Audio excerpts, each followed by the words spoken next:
My fellow members of the American Physical Therapy Association, welcome to the 2018 House of Delegates, and thank you for this opportunity to address you tonight. 3 years ago, this body elected me APTA president, a tremendous honor that opened a door to an even greater privilege. I've always been proud to be a member of APTA, and I've always been fulfilled by opportunities to contribute to this association. But serving as APTA president has been enriching beyond measure. Tonight, we gather together 3 years removed from our centennial, a milestone that, like being elected president, is less a landing place than a launching pad. Our future awaits, and we have the opportunity, the honor, and the responsibility to shape it. It's a journey we've already begun. When our bicentennial arrives in the year 2121, astute historians will note that in 2013, the House of Delegates foreshadowed a fast-approaching new era for our profession and hastened its arrival. 5 years ago, this body propelled us beyond our previously inward-facing Vision 2020 to today's outward-facing vision statement for the physical therapy profession, transforming society by optimizing movement to improve the human experience. In that truly transformative moment, our profession and association were nudged out of our familial nest and made to spread our wings. And just as birds were meant to fly, as professionals dedicated to serving others, we were meant to look outward all along. That is not to suggest that we were misguided in the decades spent fighting for our autonomy and ensuring our profession was well positioned to capitalize on hard-earned independence.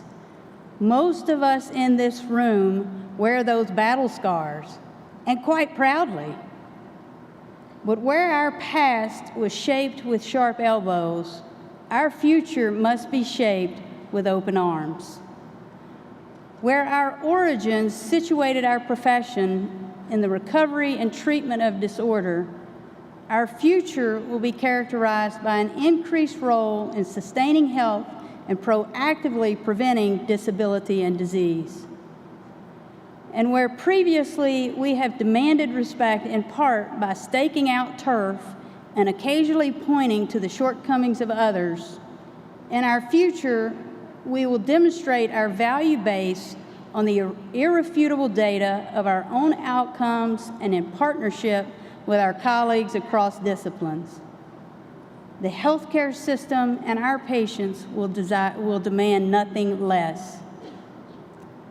We will not arrive at our centennial fully formed or having conquered all challenges.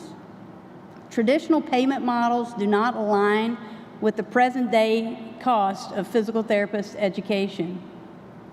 The rich patient relationships that have been a hallmark of our profession are threatened by misaligned incentives and mounting administrative burdens. Outdated insurance plans and old-fashioned attitudes about the patient journey continue to create financial and behavioral barriers to our services. The fact is, at present, our societal impact is less than we desire, and too many physical therapists feel challenged to provide the kind of care that drew them to this profession in the first place.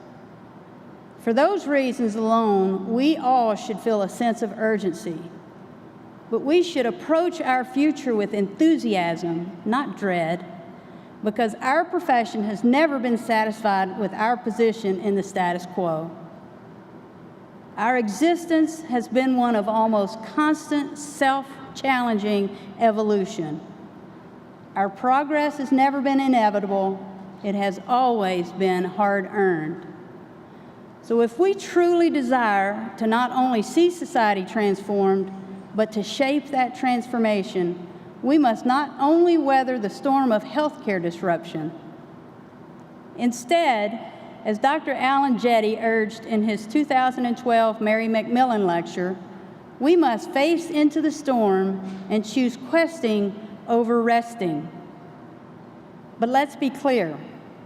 Simply embracing change does not create change, and it doesn't make change easy. A few months ago, I was on the phone with my nephew, who is a youth pastor in a large church in Central Texas. You don't need me to tell you that right now our country at large is struggling for and struggling with change. That environment has created tension within my nephew's experience in ministry and within my nephew himself.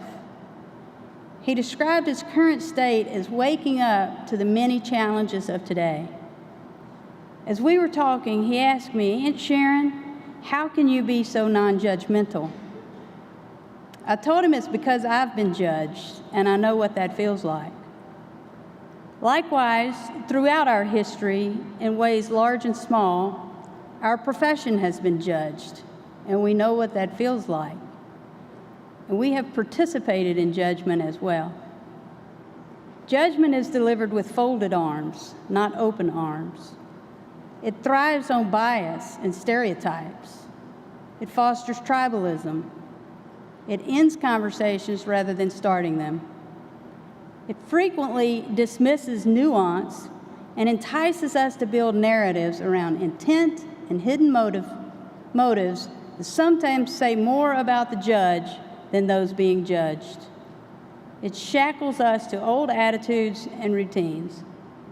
And perhaps worst of all, it draws us to the margins of the issue rather than the center, making us critics instead of change agents, more interested in tearing down than building up.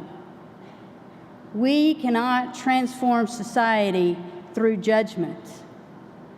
Our vision charges us not to stand at a distance and point our fingers at our nation's ills, but instead to accept a personal responsibility to try to make a difference. In that conversation with my nephew, he encouraged me to read Dr. Martin Luther King's letter from a Birmingham jail, written in 1963. Sitting in prison, having been arrested for parading without a permit, Dr. King learned of an advertisement placed in the local paper by 8 religious leaders he once considered his friends and colleagues in the ministry. The ad labeled him as an outsider who was trying to influence change in a place he supposedly didn't belong, and it condemned his nonviolent tactics for inciting hatred and violence. In his response, Dr. King was compelled to point out the idle indifference of his critics, writing, "I am in Birmingham because injustice is here.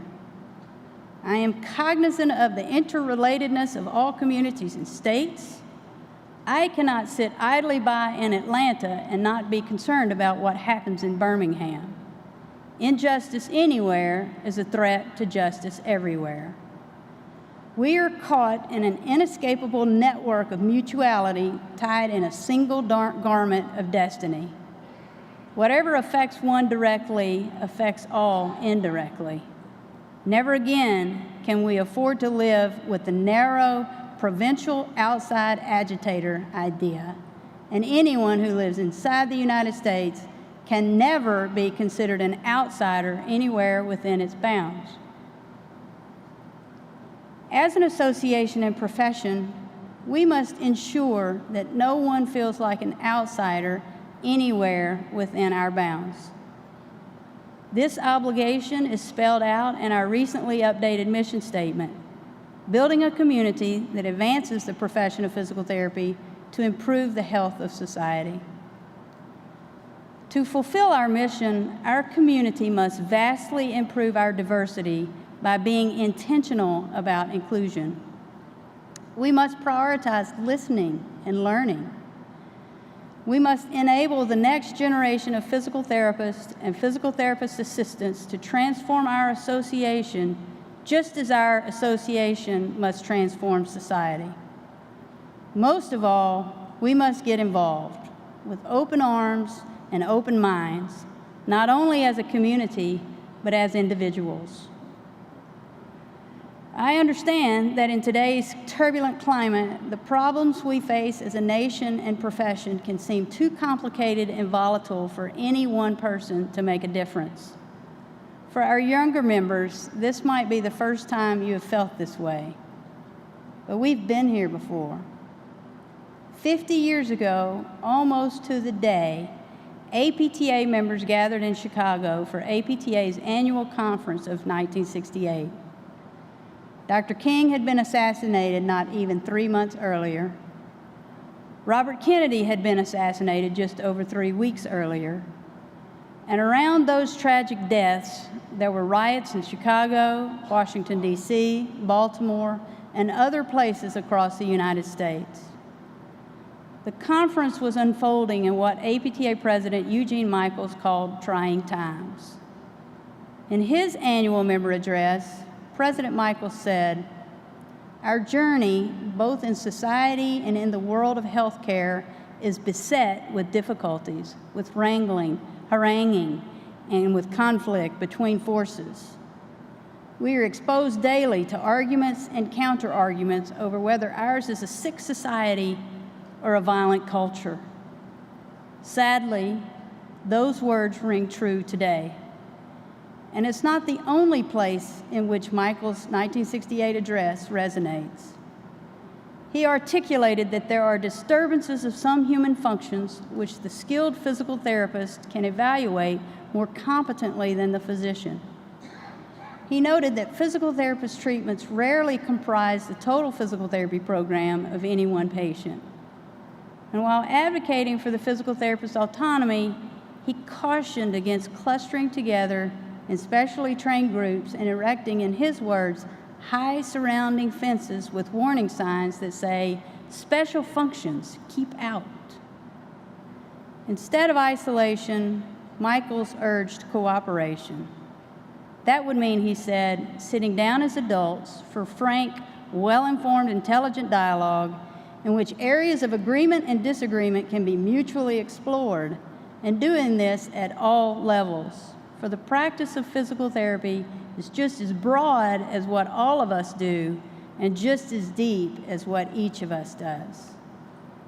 As Don Berwick, the former administrator of the Centers of Medicare and Medicaid Services, recently described in a keynote lecture, it's time we, as healthcare providers, snuggle for survival within a collaborative health delivery system instead of struggling to survive in isolation. These conversations are more urgent than ever, and thankfully our profession has never been better equipped to have them, and our association has never been better positioned to lead the way. APTA is strong. Membership is larger than it's been and growing at a rate not seen since the early 90s. We are months away from breaking ground on a new headquarters in Alexandria, Virginia, having already paid off the land we purchased just 1 year ago. Our association has benefited from strong financial stewardship going back at least to the early 80s when our current headquarters were purchased, an investment we have maximized. But the most valuable asset in our portfolio has always been the engaged member. When we formally charge APTA to act, or simply daydream about what APTA should do, we sometimes behave if we're writing a check for someone else to cash. But as an individual membership association, we are charging ourselves. We are writing our own to-do list. APTA is not a distant factory that churns out ready-to-order physical therapy progress on a conveyor belt. It's a community of physical therapists, physical therapist assistants, and students. It's our community. We are APTA, and APTA is us. Our association's growth, commitment, and determination cannot outpace our own personal development. Make no mistake, the disrupted health delivery environment is an opportunity. It's a sign the system is malleable enough to be transformed. Since at least the turn of the century, the healthcare experience has been dominated by the quick fix and the passive patient experience. The result has been more opioids than are safe, more scans than are necessary, more surgeries than are helpful, and more people who are physically inactive than a healthy society should responsibly accept. These aren't just trends. They are a genuine societal need that must be addressed. We not only have the ability to be agents of change, but as a health profession, we have an obligation to do so. We won't solve these problems alone, but change must begin with individual action. In the spirit of Dr. King, we must follow our dreams with our own footsteps. If, like I do, you anticipate a day when physical therapists, like dentists, are a part of our society's regular health routines, don't just point the way, raise a hand and accept a portion of responsibility to take us there. If, like I do, you believe that we gain strength not just with increased membership, but with greater engagement, find a colleague who isn't as involved and demonstrate the spirit of inclusiveness our community requires. If, like I do, you believe that the power of our profession is boundless, that it can optimize movement and health in every corner of the world, then dare to look beyond the traditional delivery and payment models. Our patients and clients are likely just as frustrated by the limitations of the status quo as we are, and they are eager for the precise and personalized service we can provide. Above all else, if you believe, as I do, that our profession is more educated and skilled than ever before, that our potential is greater than it has ever been, then join me in demanding that we provide only the highest quality of care and that we are immediately accountable when the data suggests our patients and clients deserve something better. As Eugene Michael said 50 years ago, we must promise only what we can deliver, and we must deliver what we promise. As a profession, we need to improve our posture and add 1 cubit to our stature by tending to some of our own deficiencies. As for the signs of professional maturity, Dr. Michaels said these cannot be generated by a committee, legislated by our House of Delegates, or financed and carried out by some program. They are a matter for our collective and individual consciences. A few months ago, I was reminded what it looks like to deliver on a promise when Linda Woodruff, a notable member of our community, passed away at the age of 70. Linda was a physical therapist and an educator, but more than that, she was a trailblazer. She was the first African American to join the faculty in the Division of Physical Therapy at the School of Medicine at the University of North Carolina. She was the founding director of the Physical Therapy Department at North Georgia College. She began the Transitional Doctor of Physical Therapy program at Alabama State University. And she was instrumental in establishing APTA's original Advisory Council on Minority Affairs and the Office of Minority Affairs, as well as the Minority Scholarship Fund and the Minority Scholarship Fund for Academic Excellence. Linda was a doer, never charging others with a task she wouldn't take on herself. She was a mentor, shaping and inspiring her beloved Woody babies. She was someone who found people on the outside and brought them into our community. Linda was a leader in the purest sense of the word. In 1962, Linda and a young man named Owen Cardwell became the first Black students to attend the all-white E.C. Glass High School in Lynchburg, Virginia. The landmark Brown versus the Board of Education decision had just been established in 1954, but it was Linda who delivered on what was promised. What I didn't know until I attended a memorial service for Linda was that sometime before her first day at E.C. Glass High School, that little 13-year-old girl sat in her living room with her family and talked to a 33-year-old African-American Baptist minister who counseled her about the strength and courage it would require to be a pioneer of integration. That was roughly a year before he would write his letter from a Birmingham jail. But already, Dr. Martin Luther King realized that he could not sit idly by in Atlanta and not be concerned about what was happening in Lynchburg. He too delivered on a promise. I knew Linda in life, but hearing friends and family memorialize her showed me that I didn't know her well enough. I regret that I never got to hear Linda tell her whole story, and I regret that I missed an opportunity to better understand her experience. But knowing what I know now about Linda, everything about her makes sense. She was a strong woman and a powerful presence, one who deeply understood the redemptive power of love, and one who had the requisite tenacity to see dreams to fruition and to deliver on promises.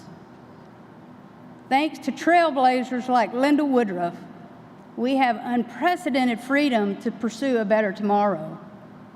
But time is precious, and we can't waste it. When we enter our next century as an association, we must not close the book on our proud history, shaped by those who led by example. That would be both ungrateful and unwise. Instead, we must strive to match their commitment for progress with our own, fully aware that it will lead to a tomorrow much different than today, because the pursuit of anything less would be an injustice, both to those we hope to serve and to those coming behind us. Our bright future is already shimmering on the horizon. We don't need to wait until the sun rises on our centennial to begin to realize our potential, nor accept our responsibility. At our core, we are healers. And as much as ever, our country and our society need healing. It's not enough that we tweet about it in judgment. It's not enough that we adopt policies that articulate our principles. It's not enough that we sit idly by in the comforts that were afforded by those who forged the path before us. No, our history tells us that when we stand together and act, we are a force. The members of the American Physical Therapy Association were bold enough to dream of transforming society. Now we must deliver on that promise by following the most universal piece of advice we provide to our patients and clients. We must move. Thank you.